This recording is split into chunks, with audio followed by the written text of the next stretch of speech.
Good afternoon, ladies and gentlemen. This is Davo from Archon Esports, bringing you another 1v1 StarCraft 2 cast today. Excellent. Today, on our Shakuras Plateau, in the top left-hand corner, we have our red Zerg, who is iPSona, or I will just call him Sona. And then in the bottom right-hand corner, we have Fierytycoon. Good luck, have fun. I've never lost to a Terran before. We have Fierytycoon, who is our blue Protoss, who apparently doesn't seem to know whether or not his opponent is Terran or Zerg. Strange stuff. Strange times indeed. We do have that early expand coming out for Fierytycoon, which is one of the things that people really like to do against Zerg as Protoss. It's very actually effective on this map as well, because the ramp is actually quite small compared to the ramp on some of the maps that are in the map pool at the moment. So we do have our Zerg in the top left hand corner, and he is making drones! Yay! iPSona saying his keyboard wasn't working, which could give him a nasty disadvantage if he is not careful. Let's just check out his APM. Yes, his APM is indeed 0 at the moment, which does actually say something along the lines of he's not doing anything. There we go, it comes back up, straight back up very nicely. We do have over 100 APM for Fierytycoon right now, and obviously being a professional gamer, or a semi-professional gamer, that is the kind of level of APM you do like to have. Sona, once again, having 0 APM for a little bit, and Fierytycoon going 6 pull, but it is not a 6 pull at all from Sona at the moment, because we can clearly see his supply is at 15, so it's probably a 13 pull, if anything. No 7 pull, I think I'll hold. Amazing. Okay, so both players probably knowing what each other are doing. I mean, lately, I guess it's going to be fairly easy to guess for a Zerg player to know what a Protoss player is doing around the stage in the game. We do have the Nexus going down for Fierytycoon. The Nexus actually going down before the hatchery, which, I mean, I would be more surprised about, but Fierytycoon's probe is being an annoying little piece of gold metal, and it is flying around, doing its best it can to annoy the hell out of iPSona, and I think it's working, dropping a pylon down there too. And we do have some Zerglings coming out now that are probably going to end that probe's life. Kaboom! Up it went in a flash of magical smoke, and damn, away goes the pylon as well in the cube form that it does like, because everybody knows that Protoss buildings are actually made in Minecraft and then just ported over to StarCraft, because when you cancel them halfway through, just cubes fall down. And of course that's what Minecraft is made out of, just cubes. Okay, so we do have some Zerglings running up to Fierytycoon's base just to see what's going on, or not, heading to the towers instead. Probably, let's actually see what he knows. Nothing at the moment. He doesn't actually know where his opponent is. Well, there is actually one place that his opponent can be, only, seeing as you can only spawn in the opposite kind of direction. You can't spawn close by land on this map. So it's pretty much common sense where they would be, as the Overlord has flown over here. Fierytycoon defending that little bit of Zergling aggression, going, yes! Done it! Apart from without the done it and but he did definitely defend quite nicely, not bad at all. Hooray! And more stuff coming for our Protoss player right now.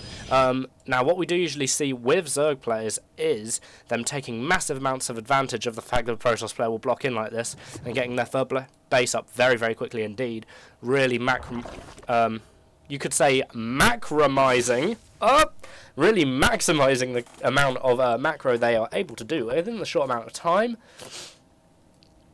I mean, really, we can expect our Protoss to start pushing out around 9-10 minutes sort of mark, maybe 11 if he's really going for it late, depending on what he wants to do.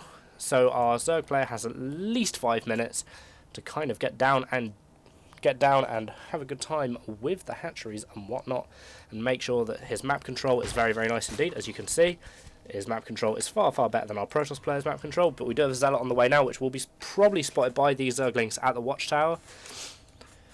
And the Zerglings might have to be a little bit careful not to get taken out by the Zealot, but I'm sure that Sona has seen the Zealot coming across the map now towards his base. We'll have to be very careful indeed. This Overlord could not give a crap, seeing as Overlords, well, they just sit there and they float full of what I presume is liquid in there, or air, I don't know. And here we do have Fierytycoon going, what the? And seeing the expansion as well, but he probably did expect it, to be honest. The amount of surprise that he probably had was very minimal compared to his statement, I'm going to guess, as it is pretty common actually for a Zerg player to grab his third if you're Protoss and you block off. So I think Fierytycoon having a lot of fun and saying, I'll stop talking now, lol, which is unfortunate because I really enjoy it when players do have a good chinwag. I always find it really, really fun. I know some people don't, but I find it hilarious and very much fun indeed. This Zealot does look like he'll be getting taken down by these Zerglings, as there are just too many, but he is a hero lot, taking down 5 Zerglings before he actually comes to his eventual death. So a hero lot right there, a hero of Ire, and we do also have another hero of Ire right here, the Void Ray. Fierytycoon not pushing out in any major way, shape or form just yet. We do have his gateways just finishing here, and of course the Stargate, meaning that he can harass his Zerg opponent, which is what a lot of Protoss do like to do with the Void Rays, but he will have to be careful with the Queens here, because one-on-one, I believe a Queen can actually beat a Void Ray. I mean, 3 Queens definitely can, what with the transfuses and everything like that. We did see a transfuse going down on that Overlord as well. A nice little touch there from Sona, making sure that he doesn't actually lose everything all at once. And plenty more Zerglings. Oh, pro. Yeah. See, he said he was going to stop typing, but he hasn't. And to be honest, I don't mind that at all. And we do have some Zealots coming out here now as well, being consistent with the strategy of running out with Void Rays and Zealots as well. This Queen is going to want to be very, very careful indeed, otherwise these Zealots will be taking her down today. Down to Funky Town or down to Death Town or whatever you seem to like. I am in that kind of mood today where you are just making unfunny joke after unfunny joke, but hey, you know what? It's all good and fun, all that good stuff. Excellent, this Void Ray here, kind of staying here as the Zealots are being taken out by Roaches, unfortunately. This Void Ray does need to be kind of careful as well, even though Queens are slow as all hell. They're really, really slow indeed, actually. So he does need to be a little bit careful about that Void Ray, but it has flown away now, as Void Rays do move quite a lot quicker than Queens. What I believe to be a Scouting Ling running around now with 8 HP left. He is a very red Ling indeed, covered in blood of himself and his allies' blood. Oh, gross! But he is nonetheless there. And he is live and kicking all the same, with that health increasing by the second, which is of course one of the strengths that Zerg players actually get. Their units do regenerate health over time, but alas, if you're watching this, you probably do know that already. And here we have Fierytycoon going, Void does work. And you know what? It actually kind of does. In most situations, I see Protoss use Void Rays against the Zerg, and it really helps it push into the mid-game quite nicely, actually. Because the main problem is if you don't harass the Protoss, the Zerg, when you're playing as Protoss as much as you like, then essentially they can pretty much outnumber you very quickly indeed, whereas you have to keep the Zerg player kind of on their toes a little bit and ready for combat. Whereas you can't let them just sit back and relax and macro off as much as they'd like. These Void Rays will have to be very careful about the Spore Crawler right here. Some nice Blink Micro happening there as well. But, I mean, these Stalkers have got themselves into a bit of a bind of the positioning of where they are. And it does look like they'll be leading a pretty quick retreat. Oh, and the place where he wanted his Stalkers to blink down wasn't visible. Ooh, just in time. And quite a lot of the number of his Stalkers turning round and not making it, unfortunately. This crack Void Ray and Stalker Force looks like it's going to have to be looping around a little bit, seeing what it can do to support the map control of the middle of the map. Just taking out a creep tumor as it was building as well. Hooray! Will he take out that one? Who knows? Sorry, it was on the APM tab for a very long time. That was very, very bad of me. And is he going to blink up into the main base? Boom! Yeah, he is. And now that whole army is going to have to walk straight around the map in order to actually do any sort of damage at all. Whereas Protoss player is free to pretty much harass his opponent. And as you can see, by the time the Zerg army gets up here to do anything about it, the Stalkers could just blink straight back down again. iPSona has actually lost his spawning pool, which can be a massive bummer for a Zerg player. And now we do have Fierytycoon leaving the base pretty quickly, doing some pretty successful harassment, destroying the spawning pool, which is quite a biggie actually. He has also just begun taking his third base as well, getting another Void Ray out. He also has his 3 weapons as well, which again has become kind of common for Protoss to do against Zerg opponents. And now we do have iPSona leading it into a nice bit of aggression here, possibly one of the best things he can do at the moment. But I'm not sure if Fierytycoon actually has enough forces to be able to hold this off. He does have Sona has Hydralisks up here as well. Meanwhile, up in iPSona's base, we do have a rather large engagement. I'm not sure, I don't think this will run into a base race scenario, but this Protoss army does look like it'll get cleared up pretty quickly if Fierytycoon is not careful. But in the meantime, we do have quite a lot more aggression coming in from Fierytycoon in the main base as well. And again, they could target down the layer if they're not careful.